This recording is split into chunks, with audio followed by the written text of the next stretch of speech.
en place des ateliers de telle... Le foncier, un magma souterrain qui risquerait de provoquer un séisme de magnitude X si rien n'est fait en amont. Fort heureusement, la volonté politique, sous l'impulsion du Premier ministre, implémentée par le ministre Henri Yébé Aïssi, des domaines du cadastre et des affaires foncières, dans le cadre du projet de développement durable ODD, avec l'appui des différents partenaires, ont pris la pleine mesure de la situation, visant à aboutir à l'élaboration d'un document de politique nationale plus inclusif, dont les 3e concertations interrégionales littorales sud-ouest se tiennent à Douala du 20 au 21 août 2025. À l'ouverture de ces travaux, le gouverneur de la région du littoral a formulé des attentes à l'endroit des participants. Il est attendu des participants de travailler dans un esprit d'équipe, en gardant toujours le besoin insatiable de contribuer efficacement à l'édification du chantier de la gouvernance foncière performante dans notre cher pays, le Canada. Débuté par le Septentrion, puis les régions du centre-sud-est, ces consultations revêtent d'une importance à plusieurs égards. Déjà, faciliter l'accès à la terre, tout simplement. Aujourd'hui, on dénote des pesanteurs, des difficultés, des lourdeurs de procédure. Et nous avons voulu venir à la base, quand on parle de consultation à la base, pour recueillir l'avis de tous les acteurs du foncier et tenir compte des spécificités de toutes les régions. Parce qu'il faut dire que nous sommes à Douala, mais cet atelier couvre Douala, le littoral et le sud-ouest. À l'effet d'atteindre ces résultats, un travail de proximité a été élaboré auprès d'acteurs locaux issus de toutes les couches. Nous avons sillonné environ 15 arrondissements des régions du littoral et du sud-ouest à l'effet de rencontrer les acteurs pertinents. Ces acteurs pertinents, c'est les autorités traditionnelles, donc les chefs. Ces acteurs pertinents, c'est les acteurs de la société civile qui travaillent sur les questions de gouvernance foncière.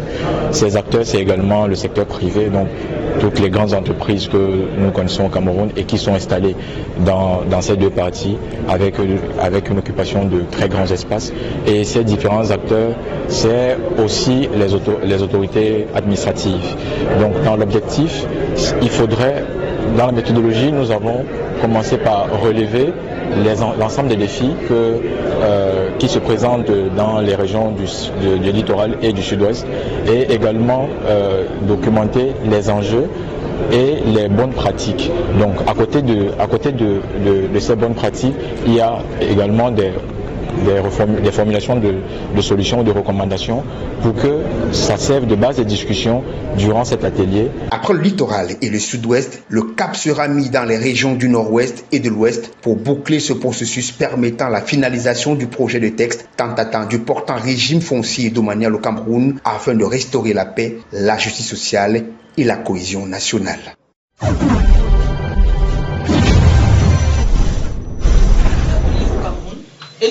Cameroun, 25 questions-réponses sur la présidentielle 2025. Si l'ouvrage de Georges-Alain Boyomo a permis un grand renouveau littéraire des amoureux de la littérature, il faut préciser qu'il a été apprécié par de nombreux hommes politiques. Je lance un appel à la sérénité autour de cette élection. Douala est une ville réputée frondeuse et quel que soit le lieu où l'élection va se dérouler, il faut que cette élection se déroule de manière paisible, de manière, on l'espère, transparente, afin qu'il n'y ait pas de remous après cette élection. Il faut surtout que le citoyen sache que c'est lui le roi de cette élection. Et pour être roi, il faut être bien informé. C'est dans ce sens que ce livre revêt une symbolique particulière. Lorsqu'on le lit, lorsqu'on le feuillette, on se saisit de toutes les problématiques susceptibles de guider de manière rationnelle notre choix le 12 octobre. Il s'agit surtout d'éviter, à travers ce livre, de laisser prospérer la manipulation, de laisser prospérer la désinformation, parce qu'il faut bien le dire, à l'ère des réseaux sociaux triomphants, et particulièrement, et c'est une donnée nouvelle, l'intelligence artificielle, la désinformation se sophistique davantage. Et donc, nous les journalistes particulièrement, et partant tous les acteurs de ce processus, doivent être au fait de la bonne information, doivent être des relais de la bonne information, doivent, par leur comportement, impacter autour d'eux et donc, comme je le disais, apporter la sérénité dans l'organisation de cette élection. Pour Hervé Emmanuel Combe, c'est une œuvre citoyenne. C'est une œuvre citoyenne et qui rentre dans l'éducation physique et civique des citoyens.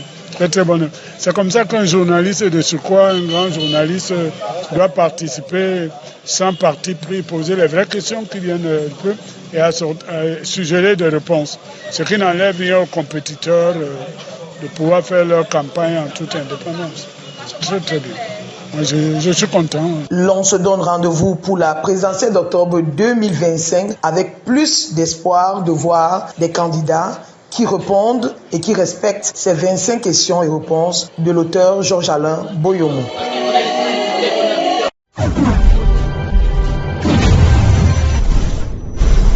D'ailleurs, le lauréat national au niveau du bac, lauréat national au Cameroun au niveau du baccalauréat. Avoir seulement du talent ne saurait suffire. Encore faut-il trouver un cadre approprié pour un meilleur épanouissement. Et Duval en est illustration parfaite avec Jean-Stéphane Ouaté, le major au baccalauréat de l'enseignement général, série C, session 2025. Il obtient son examen avec brio d'une mention excellence à l'âge de 16 ans. Un travail de sacrifice au noble résultat sous fond de reconnaissance. Ma motivation première vient des parents parce qu'ils ont beaucoup investi dans mes études pour que je puisse aller un peu plus loin que d'autres. C'est pour ça que je me sens obligée de leur envoyer l'ascenseur, notamment en obtenant avec brio mes examens et en devenant un grand homme plus tard qui va pouvoir les aider à se gérer et à gérer certains problèmes.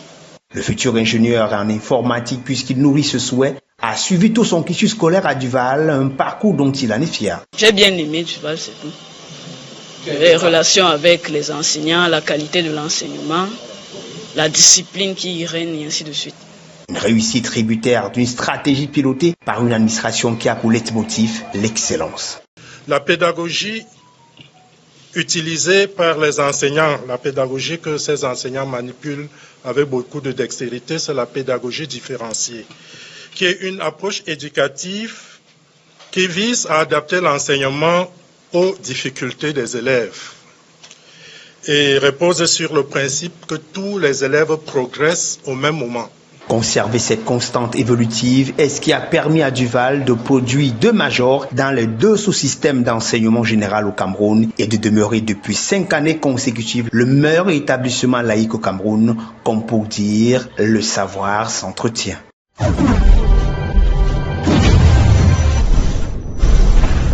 L'actualité en quelques lignes en Afrique et dans le monde. Équipement vital, nouveaux médicaments antipaludéens pour bébés en Ouganda. Une avancée majeure dans la lutte contre le paludisme. Corten Baby ou Rémi Baby, mis au point par Novartis, est désormais autorisé pour les nourrissons de 2 à 5 kg.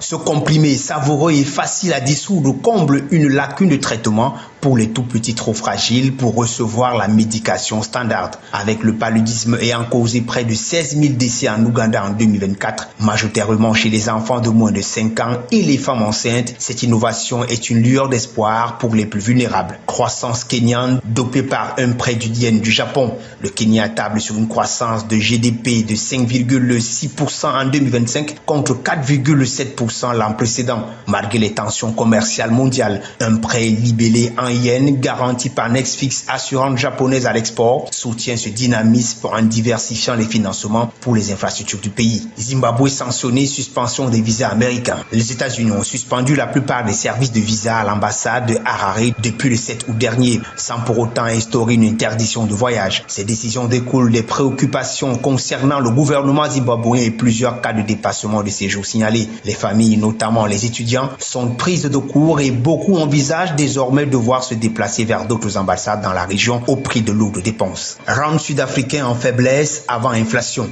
La monnaie sud-africaine s'est légèrement affaiblie à moins 0,1% face au dollar à 17,71 $ dans l'attente des chiffres de l'inflation en juillet. Celle-ci devrait remonter à 3,5%, freinée par les coûts alimentaires et énergétiques en hausse. Cette donnée cruciale pourrait influencer les prochaines décisions de la Banque centrale du pays. Automobile accessible, retour de Tata Motors en Afrique du Sud après 6 ans ans d'absence, Tata Motors fait son retour sur le marché sud-africain avec des modèles abordables comme le Punch, Crown, Tiago et Harrier. L'entreprise vise une part de marché de 6 à 8% avec près de 60 concessions d'ici 2026 et une stratégie ciblée pour concurrencer les marques chinoises très présentes. Autre actualité, l'Ouganda négocie actuellement le financement à 85% d'un projet de ligne ferroviaire de 3 milliards de dollars via la Banque africaine de développement, l'OPEP, la BIT, la Banque islamique de développement et des agences de crédit export. Le pays finance lui-même 15% avec déjà 75 millions de dollars débloqués pour les premières phases. Cette ligne de 272 km reliera Kampala au Kenya, intégrant le réseau régional. L'Ouganda dément un accord de déportation avec les États-Unis. Kampala a formellement démenti toute entente avec Washington concernant la prise en charge de personnes déportées des États-Unis. Le ministre Oriem a affirmé ne pas disposer des infrastructures nécessaires pour accueillir de tels individus, refutant ainsi un rapport des médias américains. C'est tout pour l'actualité du jour en quelques lignes.